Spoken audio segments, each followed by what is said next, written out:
Oh, Yeah, I got the okay. thumbs up. You want us to start, so you good? Okay, that's fine. Good morning and welcome to the October 8th, 2025 Finance Committee meeting. Our first order of business is to approve the agenda. Do I have a motion? Moved? Second. All in favor? Agenda passes. And then next motion that we need to vote on is the approval of the minutes from May 14th. Second. I have a second. All in favor? Agenda passes. The minutes are approved. If we can move to Goal 4, Finance Update, our first portion, and I will apologize. I guess we did not get a packet. Board members, if you're able to hop on the internet, you're actually able to pull it up. It is posted on our website. Overview and potential financial implications for House Bill 782, the Chatham County Schools Tax Relief Act. Do not know who's speaking on that. Chair, we do have copies coming from the press shop. There were one of the copiers, but the copies are on the way.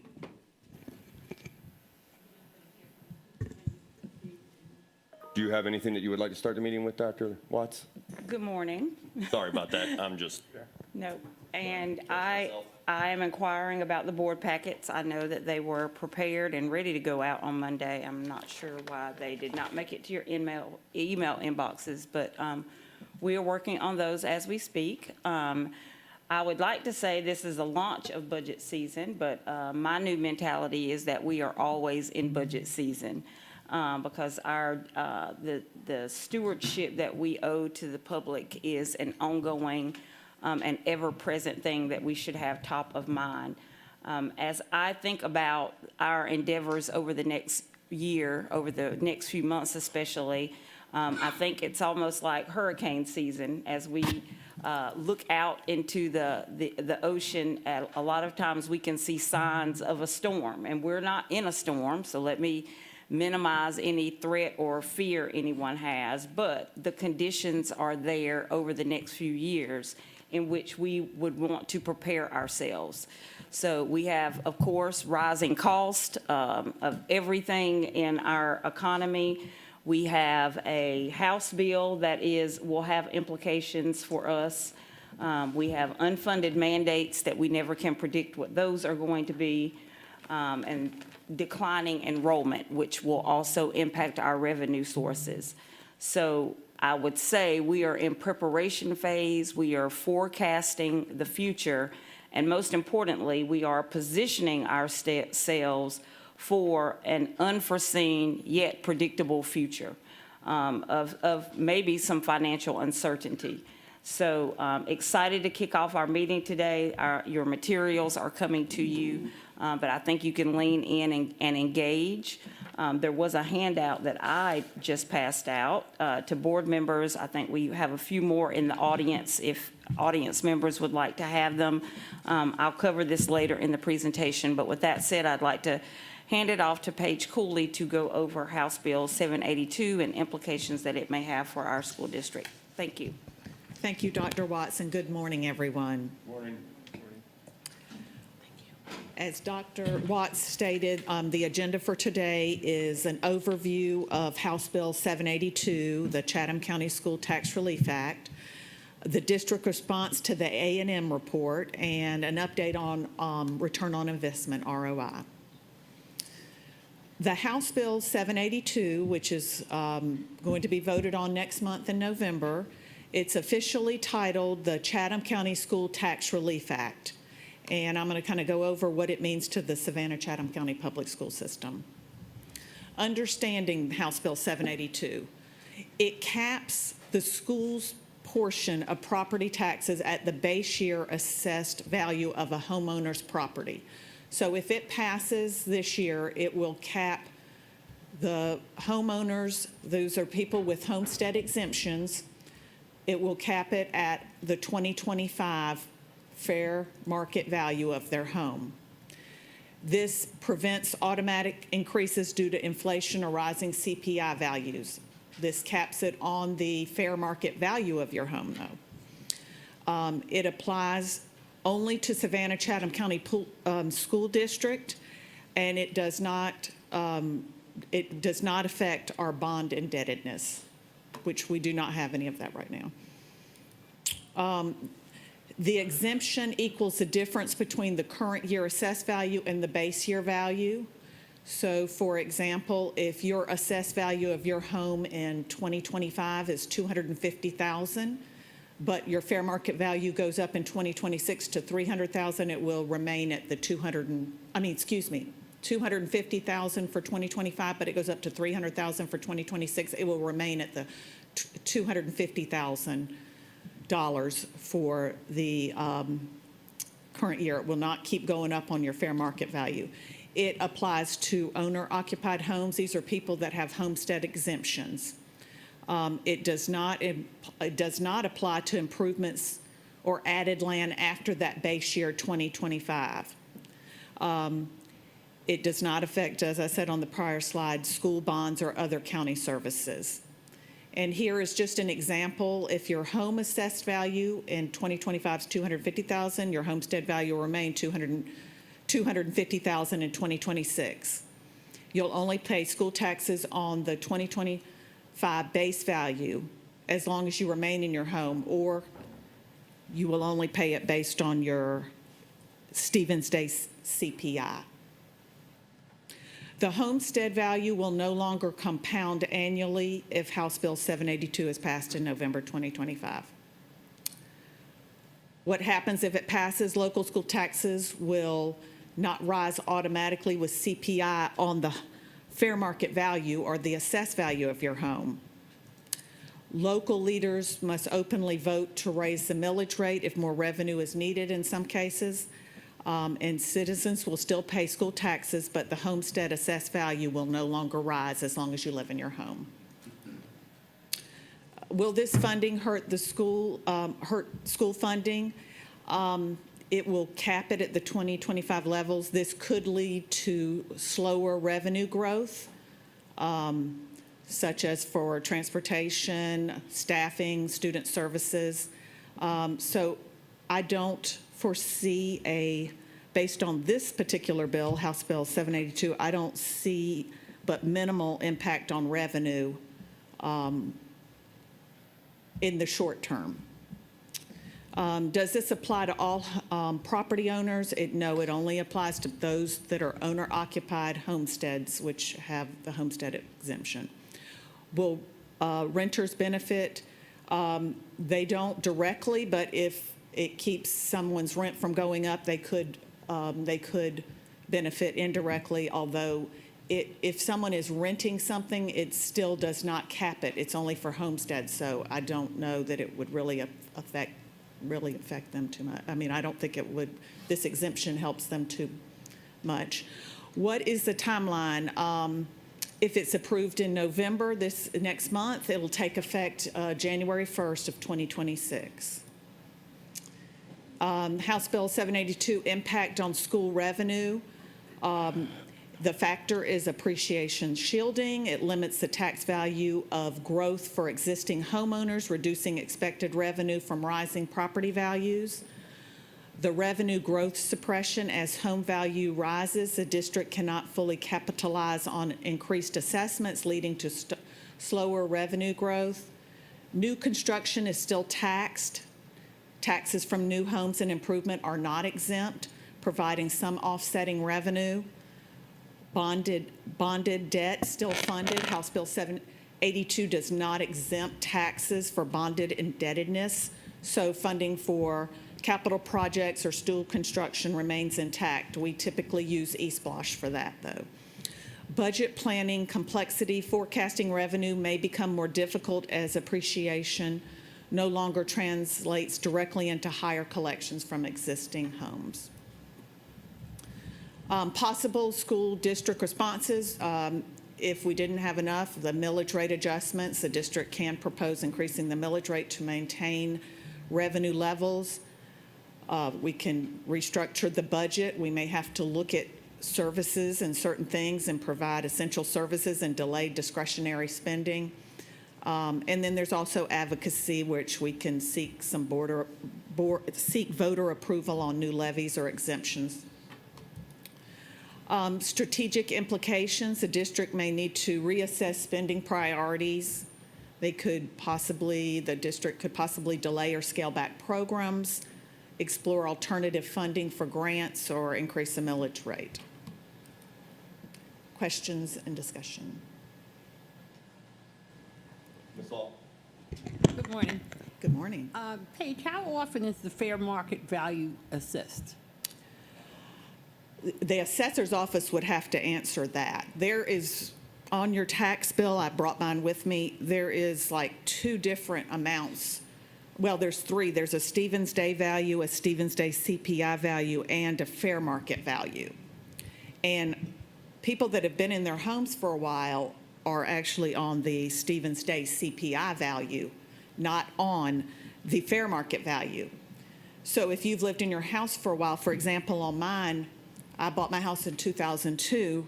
My Stevens Day CPI is approximately $50,000 less than the fair market value. So this really is not going to affect me when this goes into play, because they're going to go with this is in conjunction with the Stevens Day bill. It's not in place of it. So because my CPI, Stevens Day CPI is lower, it can still have that CPI index added each year. But for people that maybe bought a house last year, theirs would be capped, added. So it's because the law was written that it's based on your fair market or your assessed value of your home. To answer your question, Ms. Hall, the assessment process is ongoing and continuous. I mean, there are certain protections if you challenge your value where they're not able to assess your property for a period of time. But and they're not supposed to continually pick on the same neighborhoods and keep assessing without looking at the whole county. That was an issue 25 years ago in terms of targeting and repeated assessments just in certain areas. But the assessment process is an ongoing process where they try to have accurate values of homes. So here, the assessment figure that will matter is this year's assessment. Unless you buy it subsequent to that, that's going to be the locked-in assessment under this law. And to what Paige is explaining is that this exemption runs parallel with the Stevens Day exemption. It does not eliminate the Stevens Day exemption. That Stevens Day exemption, as it's drafted, continues to have that CPI component to it. So there could be a spread, like Paige is talking about her home. You have 2 parallel exemptions. The best exemption applies. Currently, she could have that exemption right here based on this year's value of her home. She has a lower Stevens Day exemption. That can continue to rise based on CPI over time, and eventually that exemption will be presumably less than this new exemption. So you can see the impact could take a long period of time, based on how this law is drafted and the fact that the Stevens Day exemption would be on the books and run parallel with a better exemption applying. I hope that helps. Okay, yes. I'm just trying to decide if this is more a loving and caring gesture towards taxpayers, or is it a strike against public education? And that's what I have to, because these results and impacts are very serious. We went over it pretty quickly, but they are pretty serious. And what we don't need is the state doing things that undermine all of our efforts to educate our children. And I'm not going to preach this morning, but the citizenry of this country has to be educated. And people seem to sometimes gloss over that the less educated the people are in your country, the less is the welfare upkept. So I just need everybody to think about the page that listed all of the things that could happen with the loss of revenue for us versus I guess because we have East Blos, the feeling that we're just a flush with money and can afford to take a hit like this. I'd like to hear what other people think. Thank you. Thank you. And just for information, the tax assessor's office has offered to come in and do a presentation on the assessment process at some point, not so much on House Bill itself, but the process, the assessment process. So we'll schedule that for a future date. I'm more interested in our legislative breakfast where we get to actually meet with the people who will decide this. Before I make comment, oh, So to Ms. Hall's point, she asked what other people think about it. I see this as not a funding threat. I see it as a mechanism for discipline, right? So I think that now we'll be forced to justify every expenditure, develop a true budget. I think the spend growth model we've been on has not been beneficial to education or the taxpayer, quite honestly. I don't see this as raising taxes. I see it as revealing them because, each year taxpayers have paid more because of rising assessments. So even as we claim millage rate, reductions, we really haven't been forced to be transparent and own the growth that we were already realizing. So, I see this as sort of a rescue from unchecked budget expansion. And I think this will be good. We will still have the opportunity to increase the millage rate if we see that we need extra funding. But we still haven't come up with a modified zero-based budget that shows transparency. So I see this as a means of getting some more credibility with taxpayers and giving us the ability to attach, return on investment to every dollar that we spend. So that's where I stand on it. Dr. Howard-Hall. Good morning. I attended a conference this weekend, Center for Strong Public Schools, and this was a big discussion. It was a conference where we had legislators from across the country, from Texas, New York, Mississippi, Alabama, along with school board members from those particular states. And they discussed the 5 financial challenges, and I'll just share them. Number 1, federal funding uncertainty. Districts trying to figure out what to do. This is national. This is not just local. National concerns. Number 2, shifts in state and local revenue, critical resources. 3, enrollment decline and underutilized schools. That's everywhere, not just Chatham County, which is impacted by home schools and, of course, private schools. Number 4, rising costs and legacy structures. And number 5, growing student needs. These are challenges that we are faced with, and I see it as being an impact on not only our budget, but budgets across the nation, because as we continue to decrease in revenue, we have challenges that are rising. And number one challenge is students' needs. We have students that need more mental health requirements. They need more counselors, more social workers. A lot has gone on post-COVID. So this is on a national stage, these 5 concerns. So I see it being challenging overall. I will, if you'll flip back one slide for me, Ms. Cooley, thank you. So I fully support this. You can use this in your advertising for House Bill 782. Our taxes will remain the same from year to year.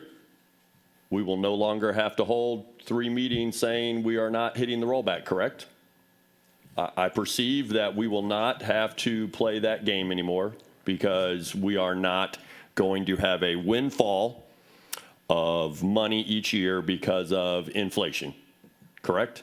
I don't believe that's correct, because the way that the House Bill 782 is written, it is, if you have your tax bill, I'm looking at mine, it is putting in place the fair market value to what it is. Like, for example, mine is about $50,000 lower because that will still not affect the Stevens Day CPI. So mine will still be, because they're going to go in conjunction. So they're going to do whatever your best case is as a taxpayer.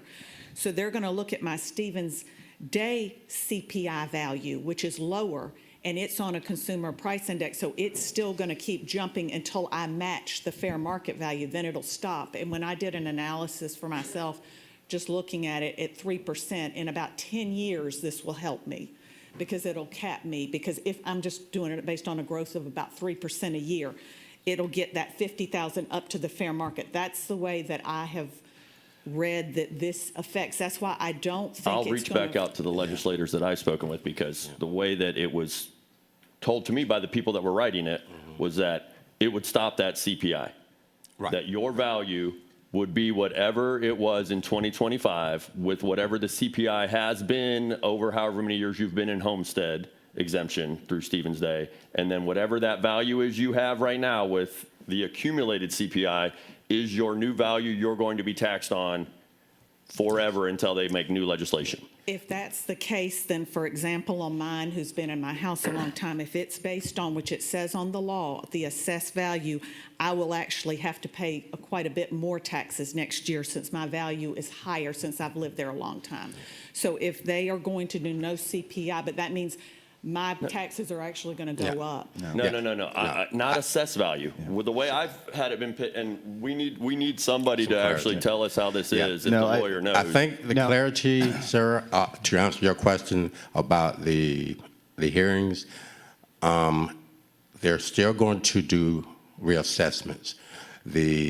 And we may have to do some hearings because not every homeowner applies for homestead. So Correct. that reassessment process is still going to happen. And I think that's what answers your question. We still may have to do something. Yeah. Okay. Yeah, let me answer that question Yeah, go ahead. specifically Go ahead. about the legislature saying what it would do. If you read, because the law is not that lengthy. If you read the law, it does say it's based on the assessed value. Stevens Day is an exemption, not the assessed value. So the assessed value would be this year's assessed value. If you look at the bottom of the legislation, near the bottom, it says it doesn't replace any other exemptions. So it does not displace the Stevens Day exemption. And nothing in there says that the Stevens Day exemption is affected by this particular legislation. It is a parallel exemption. They may need to go back and take another effort at it if that's what they're looking to do, because as written, as we see it, it does not do that. But to Mr. Jackson's point about the Taxpayer Bill of Rights proceedings, where Paige reads out, hey, this is effectively a tax increase, that we expect that to continue, because you have all these other forms. You have commercial property, you have the rental property, you have all these other things that are going to go up. What would make that not happen is an actual reduction in real estate values in Chatham County.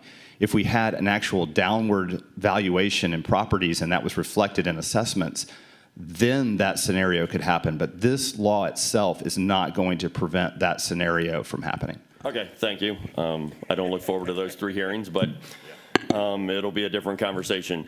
I will definitely, when we finish this meeting, call one of the co-writers, because the way it was explained to me before when they hadn't even stroke pen to paper was that it would take the best, your assessed value at the date, or a freezing of the CPI that had been attached to your Stevens Day value.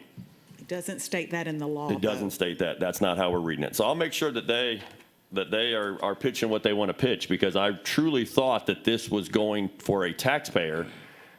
They would be able to say, I now know what my school tax is going to be forever if I don't move. And that helps people on fixed incomes. That helps everybody else in their budgeting process, knowing that if I stay in this house, this is the value that it was assessed in 2025 at Stevens Day with CPI for whatever years I'd lived there, and this is what I'm going to pay for forever. But y'all are thinking that it still allows the CPI growth of Stevens Day. What it will tell you is that it will not go above the 2025 assessed value. You may have this extra benefit because historically you bought it earlier, and as your Stevens Day grows on CPI, when it hits this value, then you'll no longer benefit from that Stevens Day, and you will know all right, now I'm locked into the 2025 value.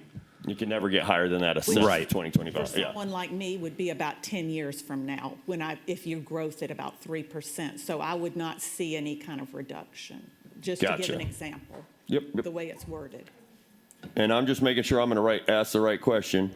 The assessed 2025 value versus homestead 2025 CPI value is what I'm really trying to figure The way it is out. on my tax bill is Yeah. there's a fair market value, but I also, what is taxed for school, and the city also taxes on this if you live in the city, Stevens Day CPI value. Mm-hmm. And that is the amount that gives me the better amount if they don't, and it does state it goes in conjunction, whichever's better, so I would still see whatever the CPI increase based on the way this bill is written.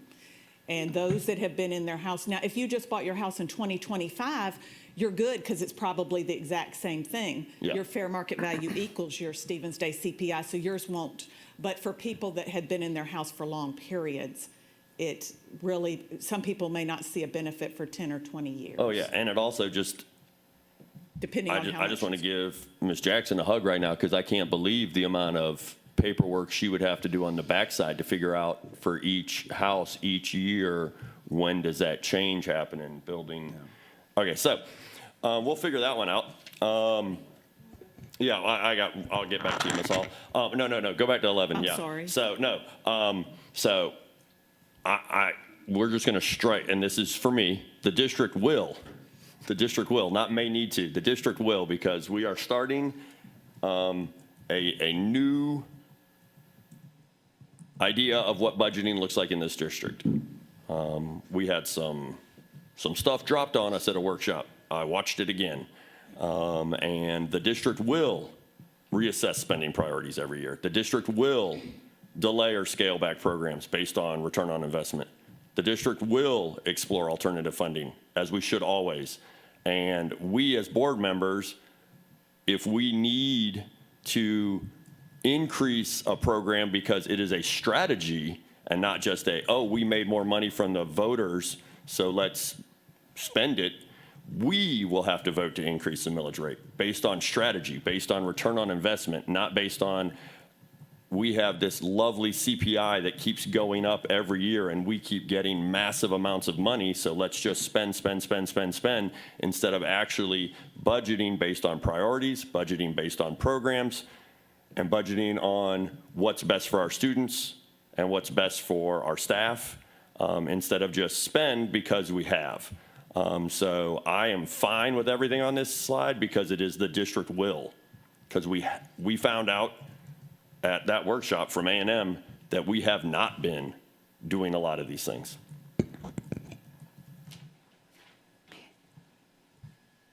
Ms. Hall. Is there a particular reason that Chatham County is the only county this will affect? They're the ones, I guess, that presented the bill, so no others have, so No others. to my knowledge. I think it also has to do with that we have the Stevens Day. I think it was an attempt, as Board Member Brinkman has said, Chair Brinkman, to keep the city, at least for the school, from going up by CPI when the county and others are not going up by CPI. I think that looks like the intent. To his point, but all it says is assessed value, so you'd have to presume that somehow assessed value means the Stevens Day special value, which to me that's not clear. And so they may be coming back with something else, but I really think it was an effort to say, well, I passed this Stevens Day law and I don't want anyone else's values going, I want everyone else to be locked in at historic value and not let the school district continue to go up. I think that's why it was directed towards us. I see. Thank you. Mm-hmm. That is correct. That was their intent when they reached out and started coming up with it, because for the last 5 to 10 years, our budget has... Since 1999, I guess we've been going, since Stevens Day, Yes. the CPI has been going up for values. And we've had CPI, that Stevens Day for forever and a day. And the state just got what would kind of be a Stevens Day for the rest of the state. Yeah. Any other comments on House Bill. Moving on, then we'll have the district response to the NA&M report and planning for maximizing the use of Munis. Good morning. I'm going to be the driver this morning for the superintendent. So, Dr. Bremen, you actually provided a great introduction with what the district will do, and that is what we hope the next segment of our presentation will be. I provided for each of you a handout of, these are my planning actions that will cascade through the district. And you'll see in yellow at the very top of this sheet, the word will probably should have been underlined and emphasized, but it says the following provides key actions, mindsets, and practices that will be leveraged as we respond to the A&M report and better prepare ourselves for the future financing of the district. And so what you'll find in this document, again, are my intentions as the superintendent as we think about leading our district into that future. You will see that there'll be some significant shifts in actions that we will be taking to include a standardized zero-based budget framework that will require all departments and all schools to justify expenses starting from a base of zero. And this will be based on need, not carryover, not desired, but actual need. We will further strengthen, and I want to acknowledge the fact that over the last 2 years, we've incrementally made some improvements, but we need to further strengthen our budget developmental review process and approval process.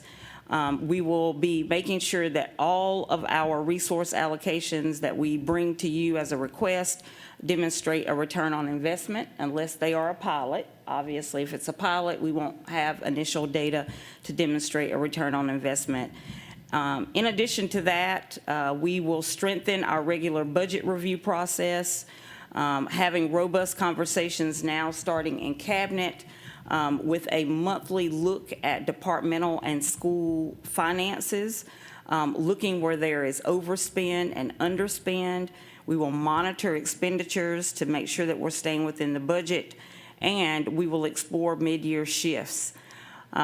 In just a moment, we'll talk a little bit more about Munis, but we know that we need to relaunch Munis as a platform, as it provides for us the tools that we need to have real-time data and analytics to look at our budget, and we will look to implement some dashboards. And this is cross-functional. This includes our technology department, as well as our finance department, and really all of our departments, because every department in the district is supposed to be using Munis for whatever. There are a variety of reasons why those management tools have not been fully leveraged, but we are looking at a complete relaunch of what that looks like. And as you can see, that includes some professional development needed for staff, and basically decommissioning some of the workarounds that people have had the ability to go to. I don't have to use Munis because this other process is in place for me to use. So we have to decommission some things to force people to go to the Munis process.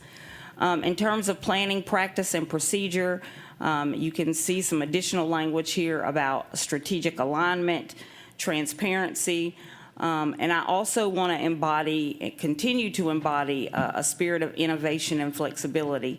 In our last board meeting, Ms. Hall, you asked, can we do paras in every K-3 classroom? And I answered you, and I said, yes, we absolutely can. However, that means we might not be able to do something else. And so we're going to have to continue to look at how we can be creative and innovative as we look to take on some of these new things that we want to do. A lot of the work that we need to do is around just improving our practice around metric taking and holding people accountable, our budget owners, where there is underspend and or overspend, and promoting operational efficiency, and then conducting those end-of-year evaluations not just end of year. Again, I mentioned earlier, it would be ongoing, but definitely at the end of the year, to look at how we did over the course of a year, identify trends and patterns, and make adjustments for the upcoming budget season. So I wanted to just put, all of these things have been in my head. I wanted to put them on paper so that you had insight into my intentions and the plan that we have in terms of what we will do as a district to reset ourselves. On the screen in front of you, you see some additional internal actions. Many of these things had already commenced to some degree. Now we're pressing the accelerator.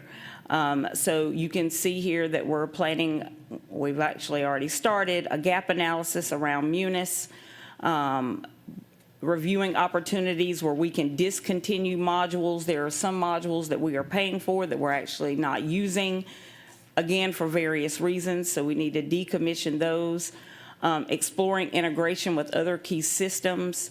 We want to make sure that we identify the high leverage functions of Munis and make sure that they are being used and have the greatest impact across our district. We're working on a district-wide project plan that has key actions, timelines, deliverables, and accountability, and a project management plan. Given all of these things, and Larry, I guess I'll yield to you before we go to the next slide. Is there anything else you want to add as our Chief Financial Officer that you think needs to be emphasized in our response to the A&M report? So far, everything we agree with from the Division of Finance. One of the things that Alvarez was careful in delivering was that as a division, we utilize basically all of the modules on the finance side of the house, but my staff relayed to them and expressed to them that there are a few other modules. For instance, Munis supports human resources. It supports operations. It supports business information systems. So what my staff was relaying to Alvarez is that there are other platforms in Munis that if we can use district-wide, it would help us on the finance side. But we're going to do a restart, a relaunch of Munis, get them to come back in and do some training with some of the other divisions, show them some of the other platforms that are available for them to use that will help us in the future be more efficient as a district. Thank you. And Mr. Jackson makes another key point that I want to emphasize. Yes, we need to strengthen our processes, procedures from a finance standpoint, but what we're really talking about is a district-wide reset, not just a financial reset. Many of the tools are being used by our finance department, but because other departments choose not to use them, we struggle to have insight into what's happening across all districts and spending. So this really is a reset for the district. I think it is important to note, and it was enlightening for me to know and understand, that Munis rolled out during COVID. So much of the training was done online while our staff was, I wasn't here at the time, but our staff was also juggling many other things, priorities, and uncertainties as it related to COVID. And so there is a need to relaunch, reset, and push everyone to the platforms that we need to have the insight that we have to be able to monitor our spending. On the next slide, you will find that we will need the ongoing support of A&M. They have come in and really given us a mirror and a compass. They have held up the mirror so that we could see some of our gaps. You can see some, you remember getting many of those at the retreat. But at the same time, what they have left for us is a roadmap that we could follow. I feel pretty strongly that we need someone in the passenger seat with us as we endeavor on this reset. And as you can see here, A&M is listing some of the anticipated activities that they can support us with over each of these key areas, all of them very important to our reset, relaunch. And you can also see an estimated price. This would give us boots on the ground, knee to knee, shoulder to shoulder support of an external team here to support us, but also a team that is working in the background to support us. It would build capacity across our divisions and within our finance department so that at the conclusion of this year, we can all say that we have increased our capacity as a district, our knowledge as a district, and we can sustain what we put in place this year as a district. So I definitely wanted to get this document in front of you to see if you had reactions, as this is an anticipated budget item that would be coming to the board next month. Go with Ms. Grabowski, then Ms. Hall, and we'll see if we want to continue in that around table. So thank you very much for this update, and I'm glad to see that we are taking immediate action to move forward on these recommendations. A couple of quick questions on the first slide in this handout, if I can. So if I understand correctly, I just want to verify, the other departments that Mr. Jackson listed that are not currently using Munis and that you referenced, it will now be required that they are all using Munis to bring us all together to one page. But we can't do that until we train. Oh, absolutely. Because a part, Absolutely. some of it is just resistance and default is to go to the thing that I've always done, but some of it is just lack of training. Understand. Yeah, understand completely. On the dashboard that's mentioned under number 4 on your handout, it says to visualize budget performance and track unspent funds effectively. One of the challenges that I've always had in the budget is, particularly with grants and outside funding sources, the timing is always staggered. And so we're never at, because our fiscal year is set and those dollars come in At different times. Will these visual dashboards help to better convey the sequence and the timing of those outside funds coming in and where because it's hard to know right now when you see a percentage spent, it really doesn't mean anything unless you understand the start and stop time of those funds. Will those dashboards help in communicating that information? That's our attempt to do that. We're working with technology and the grant directors. I actually have the grant directors coming next for our next Finance Committee meeting to do a presentation on their year-end spend and to talk about their programs and funding cycles. But our attempt is to come up with something that will present the total budget to include their pre-planning during the budget process so we can have a better picture of what the total budget would look like prior to this time of the year, October and November, when they finalize one grant year and start the next. But that's our plan. And maybe as either addendum or supplement to that, even just a cheat sheet, for lack of a better Yes. term, that would have like, these are all of our external funding sources that we typically rely on every year, and this is the timing of those sources. Yep. That Yep. would be helpful. Yeah, so and I think the request is to make sure we include the other funding sources during the budget process instead of at the Absolutely. end. Yeah, absolutely. Understood. And then on this particular proposal from A&M, yes, it carries a hefty price tag, but I support continuing to work with them for the implementation. I don't think it would be fair or prudent for us to add this additional burden to our staff outside of their additional responsibilities. And in addition, I think the expertise that A&M is bringing to the table is a worthwhile investment.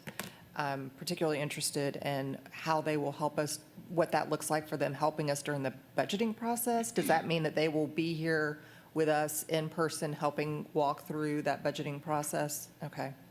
There are built-in days present in the district Okay. to provide, again, that knee-to-knee, shoulder-to-shoulder reporting and support. And this would have like a hotline or something like that where anyone in the district said, hey, I'm having problems with Munis, they can reach out and get support? I wouldn't say that would be an A&M piece. Okay. That would have to be an internal piece that we would have access to help, real-time help and support. A&M is more strategy and training Okay. than that real-time, in-the-moment help. So I do think that in-the-moment, real-time help is a critical piece, because when Yes. people get frustrated, they're like, I'm not going to do this, I'm going to, being able to make that transition as easy as possible. That's a part of the relaunch. Again, when Munis launched, my understanding is it launched during COVID. The training, for whatever reason, didn't stick. We left a lot of other platforms up for people to continue to use as they acclimated to Munis. And as a result of that, some departments simply did not make the shift. And so part of this is a retraining and reset, and then we have to turn some of those other things off. Right. We also have to look at Munis because some of the modules, again, I've gotten a better understanding. When these companies sell a product, of course, they make it sound like the product can do all Everything, things, right. right? But then in actual implementation, you realize that all the things that they said it could do, it doesn't do, or it doesn't do it in the way that we need it to do. So we are also looking kind of at each module and how we might need to make some internal changes to the module so that it is more user-friendly. I think we have to do like a root cause analysis to really understand why people aren't using it. It's either resistance, lack of training, or what we currently have just does not serve us. And so we have to reset that module so that it is of better service. So it's really a multi-pronged strategy. Thank you. And I do want to point out on the handout that you received, we did not include a price on the handout. It's still under review, subject to board approval once we get to that point. So the estimated price is just an estimate on the high end, but we're still going to review what they have to offer and come back with the best solution to the board. Ms. Hall? I have to chuckle a little because our first statement is that we are going to reassess spending priorities. And here we are with a $795,000 proposal, which, as far as I'm concerned, most likely the majority of the board here is going to support. So the structure of our reassessments of priorities, this is going to take 10 minutes. The assessment of paras in every primary classroom, we'll probably spend 4 or 5 hours on that, as opposed to the 10 minutes, on this. So I want us to be very thoughtful about what we're doing and what we're saying we're going to do. Lots of it sounds good, but in actuality, how much time are we going to spend on reassessing our spending priorities? Or if it sounds I agree with this 100%. I think this is going to help us. But that didn't take me a lot of thought and, other than the retreat presentation and today. And speaking of my para suggestion, I thought that I had included maybe we would use it at our 10 pilot schools to see Yes, ma'am. what our return on investment is, so that, it's in the spirit and the letter of what we're talking about. But I just feel we're going to have to be very disciplined, Denise, and thoughtful in our, going forward. Thank you. Dr. Howard Hall? Yes, and my thoughts were the same with this $795K return on investment. What does that really look like? How many people will be involved within this $795K investment to assist us with this? One of the key actions that the superintendent reviewed was, number one, improve budgeting expectations and processes. Just the first bullet, implement a standardized zero-based budget framework and require justifications for all expenses. And what role would this particular training play in the justification for all expenses to ensure, to include and not limit it to all buckets of funding sources, state, federal, SPED, everything, to ensure that we are actually working to have an excellent return on investment.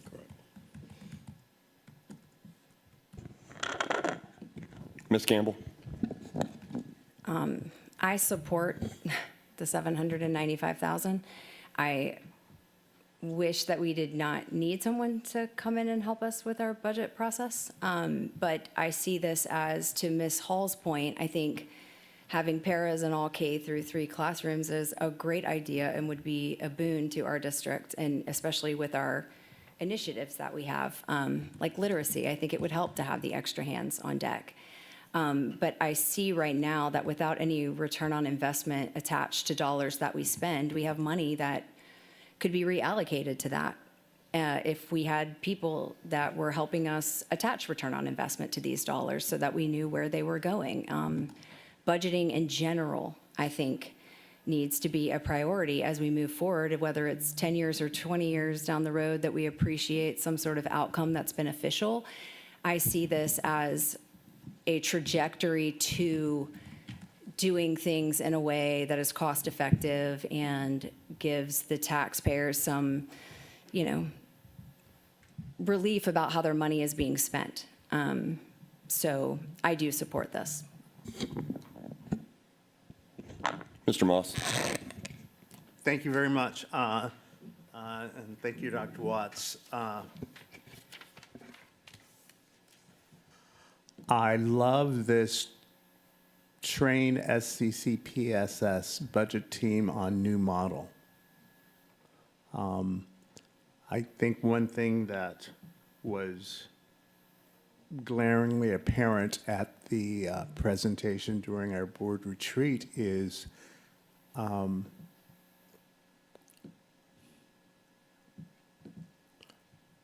we needed a plan. We need, and it's interesting, this goes back to our earlier discussion on the legislation. The biggest complaint we get from taxpayers is, what are you doing with our money? And I think this is a great expression of, we are taking this very seriously. We are one of the, if not the biggest, we're the biggest budget in town. And to reassure our taxpayers that we're taking this seriously, I believe that this is a very needed expense. It's all about having a plan.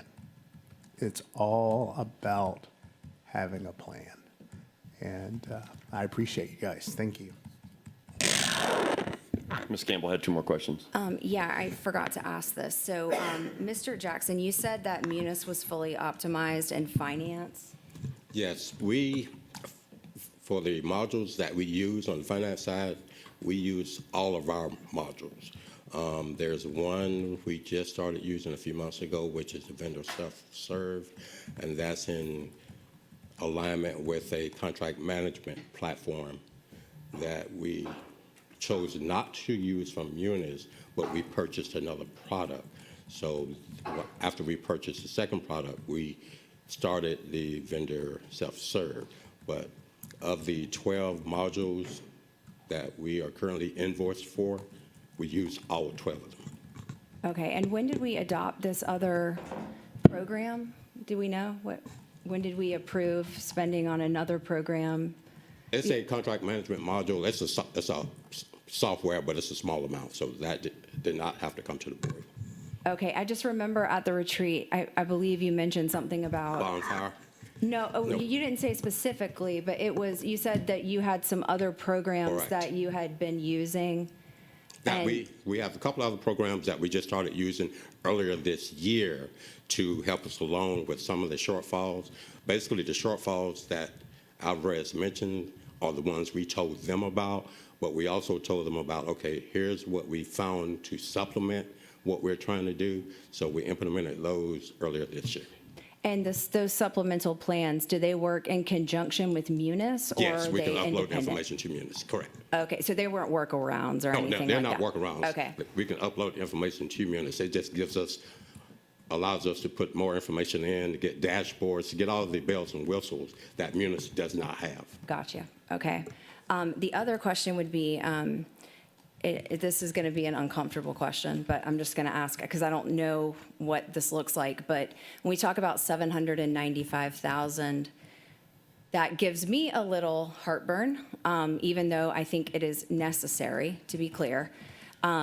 Is there a way we can offset this cost? Like, is there some sort of way to make this more budget neutral if they are coming in to, are they just working side by side? Are they helping restructure us maybe a little bit like we did with CIC to make it something that's more functional? Or more, where accountability can be given to certain people within the department that then makes it Sustainable. I think you're yes, getting to yes. sustainability. Okay. So I think they could probably look at doing all of the above, right? This is providing us a year of intense support so that we can sustain new practices, new mindsets, new actions moving forward. So I don't know that we get it to a budget neutral place, but what I understand and what I feel is that we would reap the benefits of it long-term. So while this is an upfront expense this year, in the long run, it would help us be more efficient with our money, more transparent, more able to justify expenses than where we are today. So I don't know if that answers your question or not. That's But I think helpful. you're trying to get at this concept of sustainability. This is not a long-term strategy. This is we need a strong start so that we can run the race independently. Okay, and do we have like a timeline? I know that they haven't given us the final value yet, which makes me think maybe they don't know exactly the extent or the time frame, which makes sense that it will take. But do we have any sort of, I know I see a 26, 27 zero-based budget, that would be sort of anticipated that it would be ready by fiscal year 26, 27. But do we have a timeline for when this would be done, where they could then leave, we would be fully functioning independently? By the end of this year. Oh, wow. Again, this is a year, this is what we're doing this year. This is not intended to be an ongoing expense. Love that. But we Okay. have to build the internal capacity and the muscle and the mindsets to do it on our own. And I think we just need a co-pilot. Gotcha, thank you. This fiscal year, yes, this fiscal year. Our fiscal year. So I would say starting now, because A&M, they could start today, right? Even though this wouldn't come to the budget for approval, they are willing to go ahead and kind of continue. It would go until June. Ms. Grabowski? I hope that will, it might be helpful when this comes to the board to see how this workload plays out by June, because this seems pretty aggressive to get done in 6 months, because really by the time we approve it and get going and the holidays hit, that's what we're talking about. So I think that would be really helpful. My other question was, you were talking about we're also going to be decommissioning some platforms that we're using now. Do we have an estimate, or could we get an estimate when this comes to the board of what we are currently paying for those to see how that, I know it's not going to be comparable, but maybe that's a little bit of a cost savings that can help That's to true. justify this. That's true. Yes, we can. I'm going to talk for a while, and I'm going to say some things, and I just want staff to know, I just want staff to know that if my words hit you, I apologize, but I am thinking about the district, I am thinking about our taxpayers, I am thinking about the students, the staff, and everyone that we as board members, and this is me in my own seat, have to answer to. So when we hired Dr. Watts as a change agent, she came in and started picking up rocks, and this is what I tell people all the time about her when they say something. I'm like, she picks up a rock, she finds something that she doesn't know everything about, maybe doesn't like, and she doesn't put that rock back down. That rock gets moved, and she assesses those issues and continues to ask questions to learn how she can make the district better and hold people accountable. And we've done that throughout many areas of our district. Finances has never been a problem because we've always had funding. As Alvarez and Marcel, Mr. Potter and his associate told us, you had money, so you spent it. And we have had money and we spent it, and we've had money and we spent it. But I left there going, we've never really budgeted, because we've always had extra money. We've always been able to just use that money to implement something. We have started ROI on the academic side, so I thank Dr. Watts and Ms. Taylor. Yep, I didn't know. Yep, she's back there. On that process, and everybody that's had to put a ton of work into that process. One of the things that we were told in the workshop was that needs to happen everywhere. We need to look at that return on investment everywhere. And I've watched it twice, and I figured out how to transcribe that whole entire meeting so that I could read it and search for certain portions of it. They talk about how we have had limited strategy. Ms. Hall was saying that we might spend 10 minutes on this. Well, we brought in a global financial leader to assess, who has spent many hours speaking with many of our staff, who, when I've spoken to the super offline, keep them working, because we've got to do things. You can spend money under a certain amount to keep them here until we vote on it, because it would be folly for us to bring them in and have a global leader assess our finances from the outside, find a lot of issues, and then for us to go, we got it, we can do this. At the 40216 mark, what we've seen in the district is passive financial leadership. We've been able to be passive because we've always had money. We haven't had to strategize. We haven't had to go, do we need this?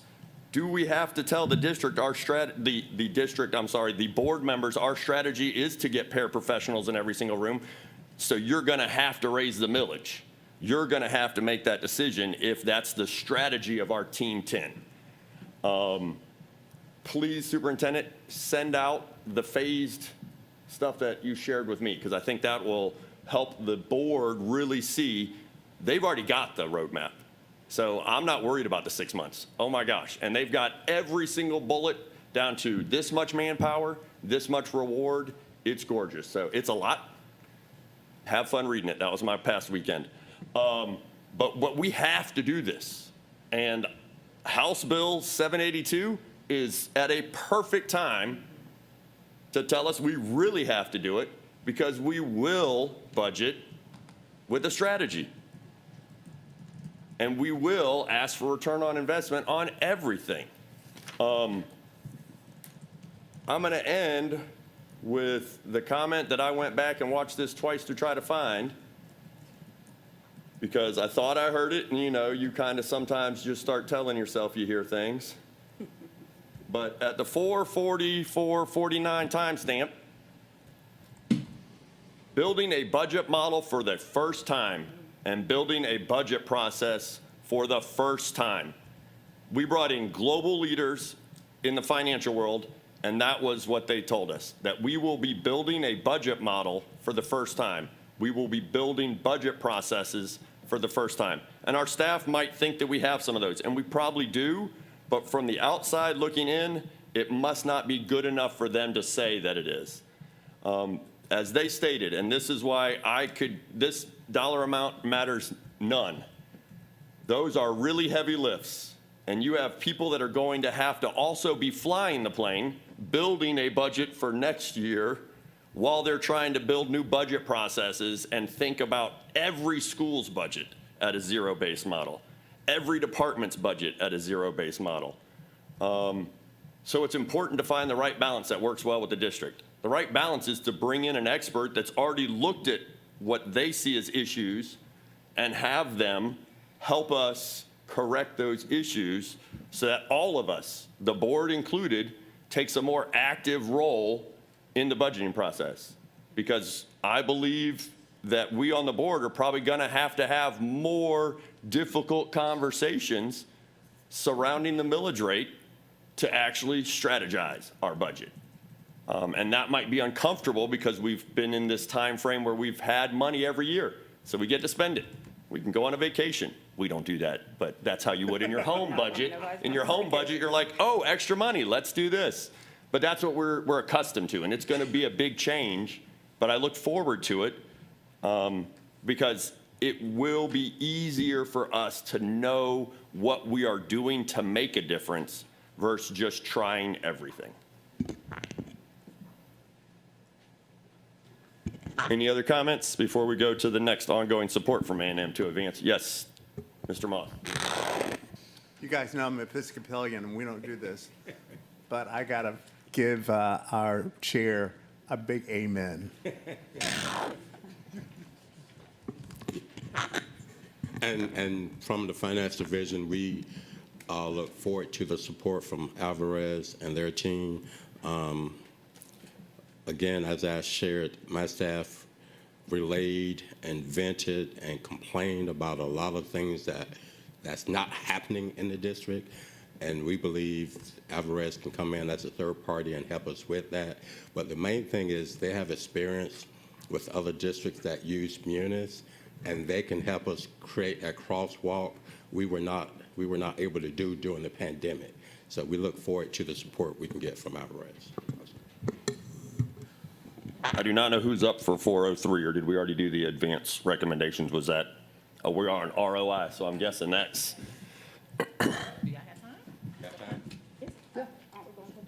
Yeah, we built in, we built into 10:30. Yes. We can't let you off the hot seat. And but You already talked about a lot about ROI.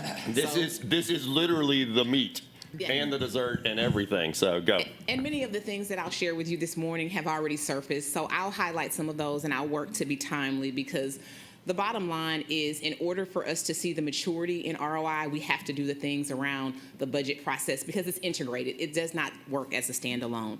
That being said, a little bit about this morning's presentation. It's simply an update on ROI, or return on investment, and it's part of our ongoing commitment to ensure that we have strong stewardship of district resources. And again, conversations have already been had around that. And what I'll share with you really connects directly to our strategic plan, specifically Strategic Priority 4, which focuses on stewardship. And really what our goal is, with what we'll share this morning, is to provide you a clear picture of where we are, what's beginning to change around ROI, and how ROI is being built into our daily decision-making. And again, we've heard a little bit about that. That being said, I want to just put this before you and quickly kind of walk through what this slide illustrates. This is how ROI work is becoming embedded into our normal cycle of operations within the district. And it starts with strong and clear KPIs and strategies, then flows into progress monitoring, evaluation, and finally into budget recommendations and then board approval. The key shift here is that evaluation is not part of our investment cycle as an afterthought, but it's embedded into everything that we do, and it's really the way, it becomes our way of work as it relates to investments. The other thing I want to say is that we are helping program owners through a structured decision-making matrix and guidance that provides them support around making decisions related to what should be continued, scaled, or discontinued, and that's our start, stop, and continue model that we've introduced through our program inventory, so that decisions are data-based and they're not just based on preference or what we've always done, but there's really a strategy that underlines the financial decisions that we make. Here, and I think Ms. Howard Hall, you nailed it, so I will not really go through this slide, but you have already shared with us kind of what the financial considerations are, and this is really just a highlight around why ROI matters most, so I'll forge ahead. Where I do want to spend a little bit more time is this whole thing around our maturity model and building our ROI muscle. So a year or so I came to you and I mentioned that, right, that we're building our ROI muscle. But what we really want to do, and I do work out, but I don't weight train, so just bear with me, is that once you build the muscle, you have to be able to flex the muscle. And so we begin to build the muscle, but where we really want to get is to how we can flex the muscle. And so we're starting in school year 2026, and we did a little bit of work, FY 2026, and we did a little bit of work last year, but we're establishing or setting up the foundational pieces, because the other thing that I want to point out is that this is a multi-year journey, and it's intentionality around pacing. And so though we will be doing some things with A&M that are intense and will be sprints, we also recognize that ROI work to become transformational or be able to flex our muscle is a journey and not a destination. So for FY26, we are establishing baselines, and we're getting leaders to begin ROI thinking or continue or strengthen ROI thinking, and we're embedding evaluation expectations across departments. For FY27, we want to continue focusing on being consistent around ROI decision-making and making sure that our processes as it relates to budget and ROI are standardized. And then also we recognize as we get deeper into this work that there is some change management that's involved. And so going into FY27, we know that change management will be very important. And then for FY28, our goal is to have ROI, not just academics, but fully integrated into all of our budget decision-making. And then the other piece that I really, really want to stress is this whole notion of making sure that our system begins to think like investors. And so again, not just rolling over expenses or purchasing things because it's legacy. I heard that word, a legacy spend, but really looking at our investments and seeing them from the lens of an investor. A little bit about what we're doing this year. Currently, our focus is on ensuring that every program has a defined set of metrics for success. And when we first started this process, I talked to you a little bit about that. And so I do want to shout out Dr. Heather Corbett for really being I don't know if it's the wind beneath the wings or the behind the scenes, but she's the person who's chasing everybody down saying, we need the metric for this. You said this, that doesn't necessarily line up. So we're really close to having that finish, and I appreciate the work that Dr. Corbett has done to help us ensure that we have the metrics that we need and anticipated outcomes for every program so that we can begin to use that in this upcoming budget cycle. And I mentioned this before, but I cannot underscore enough that we're making sure that department leaders have the support and tools that they need to think like investors, because we recognize, and again, you heard a little bit about this, is that this is not just a finance thing, right? It does not live and only reside with finance. It is a system approach, and because of that, we are working very closely with every chief as well as every program owner. And so this year, we began to have more touch points with the program owners and some of the chiefs' direct reports. Last year, we really started intense with chiefs, but that is beginning to cascade down. Here, for your viewing pleasure, and I will not go through this, and I know, Dr. Brinkman, you like to see all of the nuts and bolts. So here's a little bit about what we've done across our maturity model. I've provided for you a key. Anything denoted in green means something that we've completed. Anything that you'll see in blue are things that are in progress. And finally, if it's grayed out, those are things that we have not started. But this is kind of our work plan, if you will, or our roadmap as it relates to what we're doing to move our ROI work from foundational to transformational. And again, I won't go through those slides.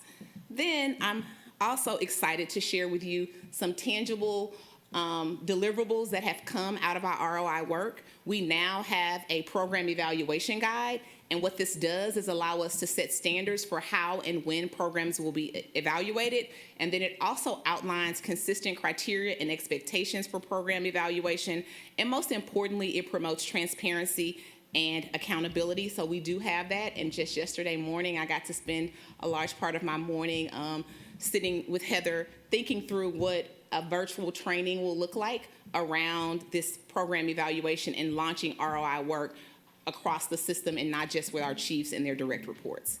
We also have updated, you may remember, we had a program investment inventory and matrix, and I remember bringing this forward and there were questions, and we took some of those questions and some of that feedback to refine that.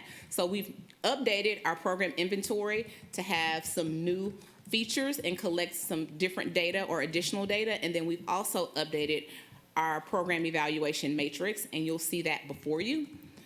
This is something else that I'm extremely proud of and excited about, is we have updated and revamped, and we worked very closely with our finance team to do this, a agenda item purchase request. So the agenda item purchase request will look a bit different and you'll see a direct connection to our ROI work. And many times you all have questions and wonderings about what is the ROI? How much is this? How do we know this is connected to a strategy? So what we've done is we've outlined that, and we want to front load because, again, we want this to be at the forefront of all of our decisions, and you'll see an example of that and how it's laid out.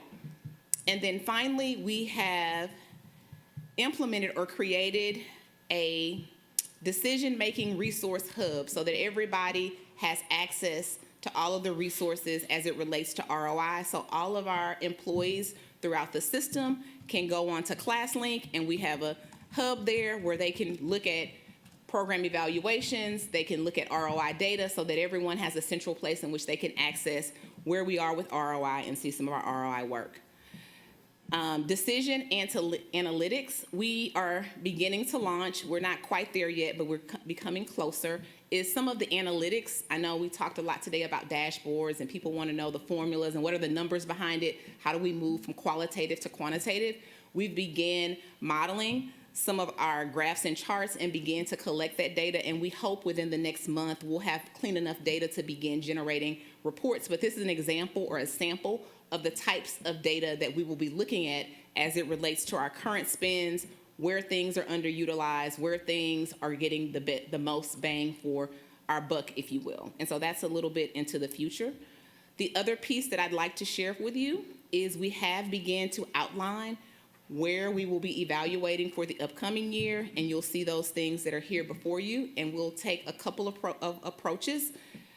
We will do analytics on all academic things, in particular things that have ed tech implications, because we can catch or capture usage data on that more readily. We'll also be conducting some formative program evaluations or implementation studies, and you'll see those there. And then finally, we do have some full program evaluations that we will be launching, and we'll also partner, not for all, but for some of our full program evaluations, we will be partnering with a third party to help us conduct those program evaluations. So that was the 5-minute spiel. If you have questions, I'm happy to answer them. Ms. Hall? Well, first of all, I have to go from calling her our KPI lady to our ROI lady. No, we're all ROI. No, don't call me that. No. Everybody's ROI. Stacy Taylor, ROI lady. I'm always excited when we do things that seem like we're strengthening our infrastructure as a district and as a system. To me, that means we're moving in the right direction and we're becoming stronger. And I think the key to all of this, Ms. Taylor, is going to be the quality of our training of our employees. This can't be something that just the people at the top are very, conversant about, and then our custodians and others have no clue about what we're trying. So the training is going to have to be extensive, ongoing, Yes. inclusive, and respectful Yes, ma'am. of the whole 5,000 some employees that we have. But I think if we can do that, and I haven't asked who's going to do this training, who's capable of doing this training at this time, especially if it has to be simultaneously done through departments.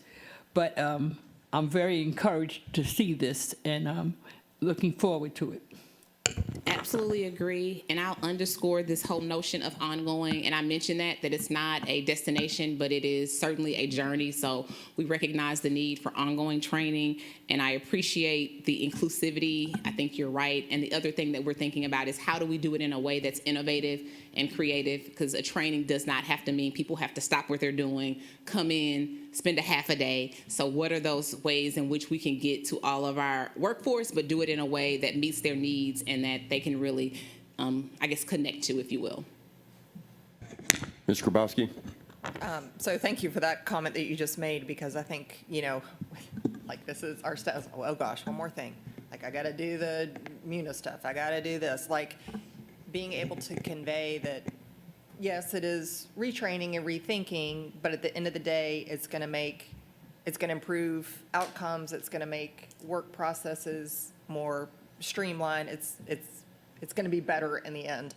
The original reason I raised my hand, thank you so much for including the decision-making matrix. Yes. Really appreciate. I remember your question. Yeah. Thank We you. listened. Yes, ma'am. I already flagged the other page. Like, so thank you for including this. And in particular, I want to point out, so page 25, and thank you for the page numbers. Yes, ma'am. Yay. We did it in that meeting. When we got the email from the superintendent, I was like, add the page numbers to finance right now. And we got it. So thank you for that. Under strategic alignment significant, I see directly advances a flagship metric, literacy or climate and culture, clear and specific sunset scale criteria. But I want to highlight that climate and culture are included in there because to me, that's one of the areas that is much more difficult to put a metric Yes. around. So seeing that as a 5 under our strategic alignment to me is very excited. And one of the things that maybe this is not relevant, but to me it is, you know, we're in a budget meeting or finance meeting, sorry. So of course we're talking about dollars as we well should. I don't want us to lose the sight of the other qualities that we are looking to advance, particularly in climate and culture. And I'll just highlight the World Happiness Index as a parallel. So when we look at the United States, we're number 4 in per capita GDP. We're number 24 in happiness. We're 56th in life expectancy. And I could go on, but at the end of the day, if our students and our teachers and our staff are not happy, they're not going to be productive. And so just keep being mindful of those intrinsic qualities, as I know you are, because you've heard me preach this from day one. I'm excited about this framework. I appreciate so much all of the work and sharing with us your process and how you are building this. And I'm so excited that we have this as yet another great tool for us as decision makers, as well as a tool to be highly transparent and share with our community how we are being mindful about the investments we are making to ensure that they are in fact getting our students to where they need to be and providing the proper supports in doing so. So continue to be excited about the work. Can't wait to see where it continues to go and just appreciate everything that you and your team have done to get us to this point. Mr. Moss and then Dr. Tanya Howard-Hall. Thank you very much. I don't know what page it's on. The numbers are there. Oh, I'm sorry. What is it about? It was the form that you're going to provide board members with. 26. Thank you. Thank you. Thank you. Thank you. As board chair, I appreciate this because since this is going to go out prior to our board meetings, you just cut off about 45 minutes of our meetings from people asking about this. So thank you. Absolutely. And again, just another shout out to the finance team and the colleagues in finance being able to work with the procurement side, the accounting side to Right. really come up with where we landed, as well as the chiefs and cabinet, because we've been working on this for a minute, but we finally got it there. Lots of conversations, lots of emails. I know they hate to see me coming walking down the hall, but going over, Miss Sabrina just put her head down when I walk in. See, she's doing it now. So thank you to the team, and certainly I've been honored to lead the work, but I just cannot underscore enough that it has been a team effort, and in order for us to reach our goals around where we want to be with finance, it cannot be about one individual, but it has to be about the work of the team, and we've already started that. Okay, so my next question is, I know that we are inundated by nonprofits that want to work with us, but also want MOUs and want money. How are we communicating this new way that we're doing things and being upfront with these nonprofits? Your organization's lovely, and I love the fact that you're reading to kids. But this is what we need. So there are a couple ways, and it's interesting that you ask. And as you all know, we are closing out a strategic plan and preparing to launch a new strategic plan. So much of this work is breadcrumbing, as we call it. So we have not formalized that for our external partners, but there are conversations. And one of the things that I'm excited about that came through our attendance conversation with Cabinet on Monday is we're going to have our first pilot with a nonprofit that wants to come in and support attendance to see if it actually works. So we haven't began to formalize that. We look to do that in our next iteration of the strategic plan, but we are definitely thinking about that, and we do have some models in mind, but in the spirit of transparency, we just haven't gotten there yet. And then we're also thinking about outcome-based contracting. That's another piece that's on our radar. But I'll go back to the comment that it's a journey and not a destination, so we want to get it right with the foundational things, and as we go along, we'll continue to add in additional components. Dr. Tanya Alderall. Yes, thank you for this handout. It's quite easy on the eyes, I must say. That's Larry.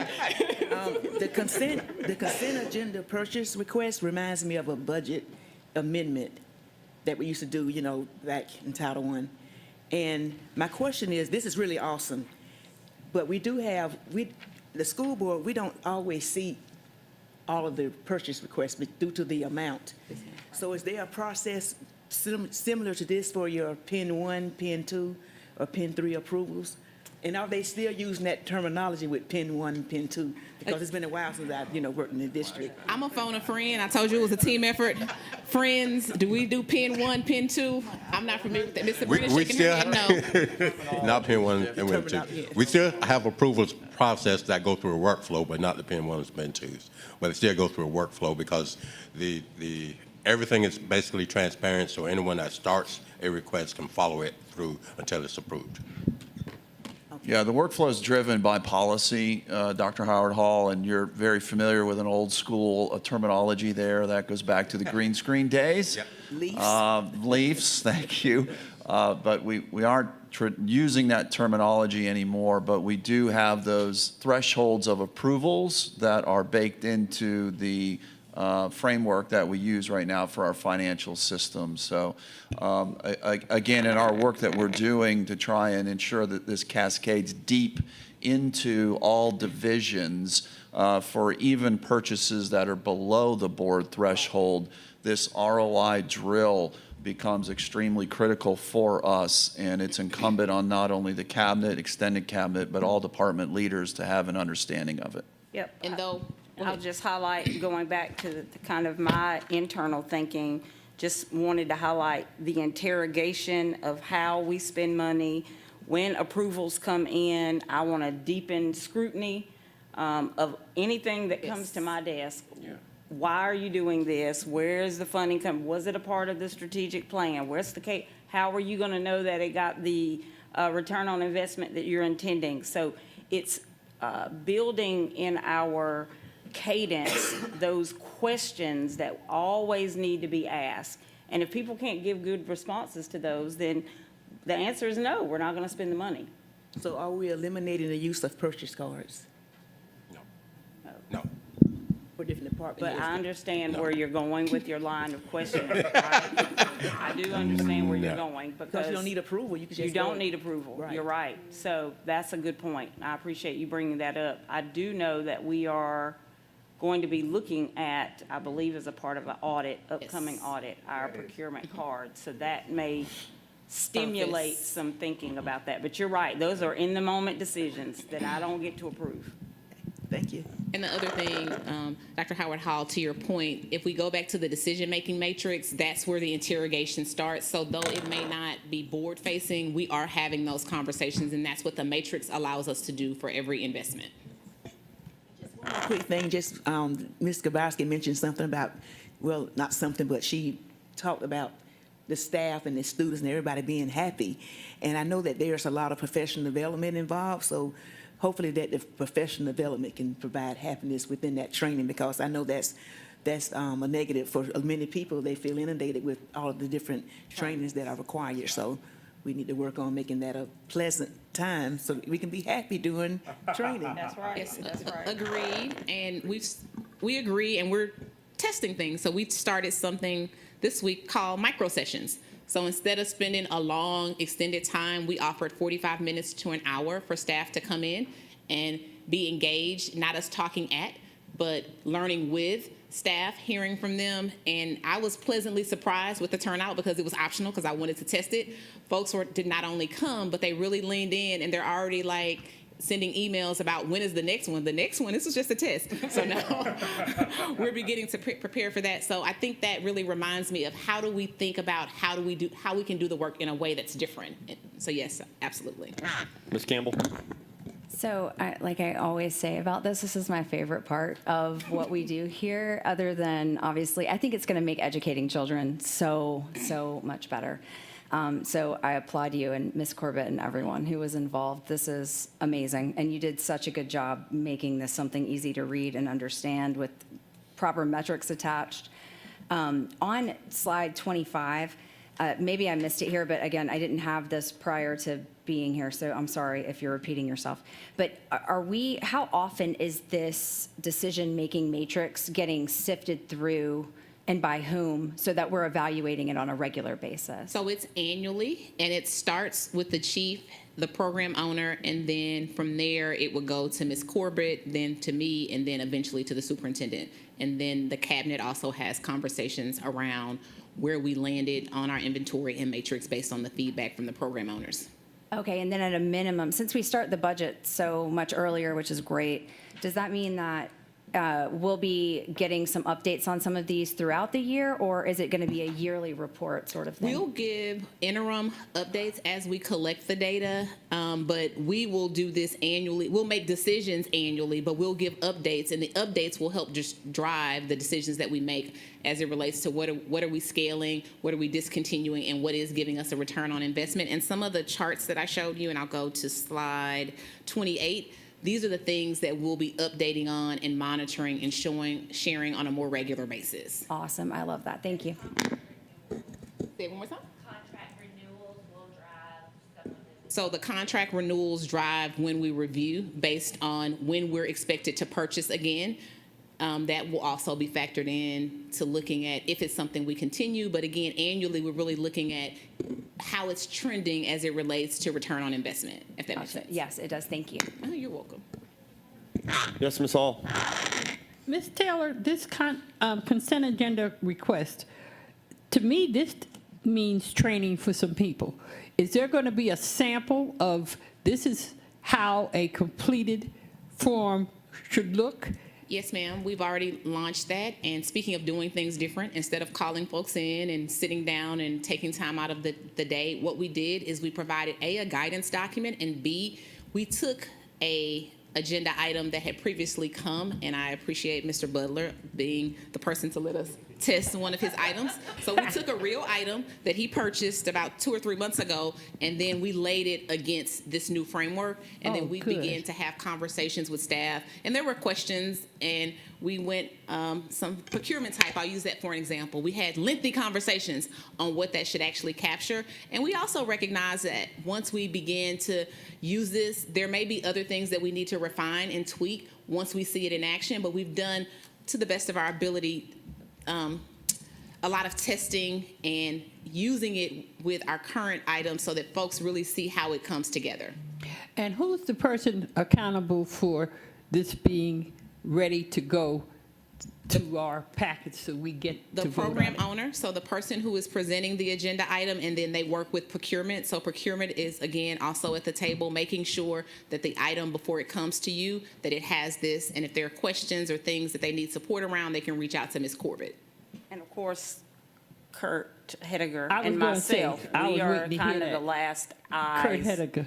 that pass through before That's it a- becomes a public That's document. after it gets out of our shop, yeah. Okay. Yeah, the board agenda process is, this fits right into it seamlessly. And we've talked over the years on ways to provide this so that the board has a better understanding on rationale behind it. And this has elevated that work into a reality. But the workflow and the work that we do to get everything ready for the board and the eyes that go on the agenda items has not changed. So we'll continue to do that. But this the beauty of this document is in many ways it seamlessly flows right into the work that we're already doing. Been real proud of the teamwork with the operations team, and in particular capital projects, finance, procurement. We meet on a monthly basis to review agenda items and look at it with collective eyes before it gets to the board. This, again, fits seamlessly into it, in many ways answers some of the questions that would be anticipated in the write-ups that we have done traditionally. Okay. I'm not going to prolong it, but it's like I'm thinking, okay, if I'm a landscape vendor and I'm, how have I managed this? Or have I sat down with you and you've explained to me as a landscape vendor, this is how this checks in with our return on investment and KPIs and that kind of thing. Is our November consent agenda going to be very, very slim because it's going to take time, or when are we planning to launch this? Well, I do want to clarify too, and this as presented as a test subject for a consent agenda is a general terminology. The board understands that when we put things in the consent agenda, that is primarily a transactional thing, and it's also based on valuation. So higher dollar items that fall into this bucket of ROI may go into goal. So you may have a strategic priority item 4. If it's a high dollar item, say it's $1 million award, contract award on something that fits to this ROI bucket, you'll have that read at the podium and flow through this same exact process. On the vendor side of life, the vendor procurement processes remain relatively unchanged, but this signals to the community at large, the staff, and the way that we engage with our vendors as well, that we're looking very closely at performance outcomes that is tied to investment and the stewardship of our resources. This is a very strong signal for that. So I do want to make it real clear too that these aren't things that will get just everything for this document is the consent agenda. That's not how that's going to work. This was just an example for your edification on the process. But this framework, anything that goes into that ROI bucket, no matter the valuation, this framework of agenda item is to be used. Okay, thank you. Seeing no hands raised, thank you for that clarification. Oh, go right on ahead, Ms. Grabowski. Sorry, I'm trying to, so did I hear you correctly that this will only be used if it's an ROI? Yeah. So Ms. Davidson is That's where I was about to go there too. providing me as well. My final comments. This is the part of the sausage making, if you will, as we're going through this. So the ROI complexities of your return on investment, we understand that is not a blanket thing for all areas of dollars that we spend. eSPLOST, for example.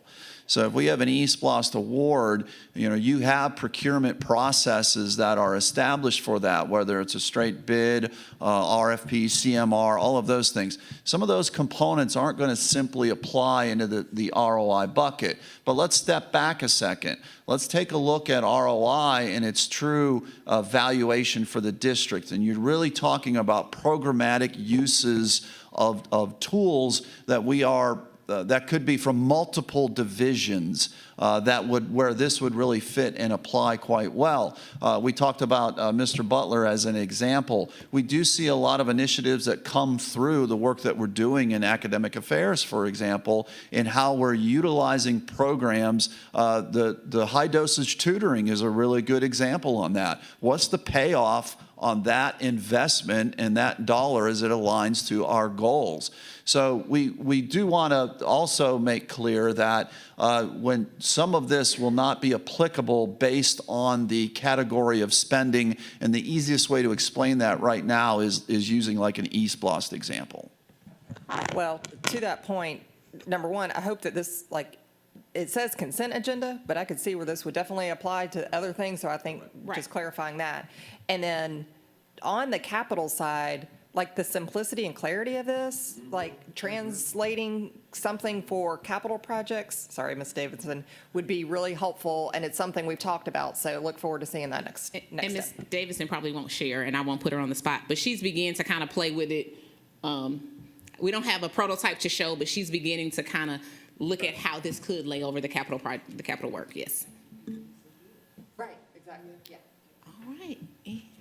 So everybody already had all my thoughts. Glad it's for everything. And I fully support as well just having these in front of every verbose under the superintendent's whatever and what we vote on. Like this just makes it easier. So is she back there? Yeah.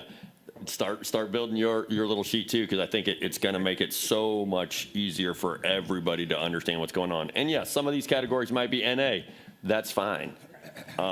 So again, I wanted to thank everybody for their time and effort into the whole process. There are a ton of things changing across our district for the good. It's going to take a lot of work, and a lot of times we aren't the heavy lifter, so I am sorry for that, but we will come alongside you and support you as much as we can. Thank you to everybody for attending. I want to remind everybody this evening at 6 p.m. at the Davis Edwards Harris complex, also for some of you known as Groves High School, but it's not just Groves High School. In their auditorium, Dr. Tanya Howard Hall will be having a District 8, but really a countywide town hall. So please, if you'd like to come out to that, I think the big discussion is what is school climate and culture looking like right now? I think so. Some of the conversations we've had today. So thank you again. We do not have a scheduled date yet. I'm going to speak to the superintendent and finance and other areas to see what we want to move forward, but I'm sure there are things that they will have to present.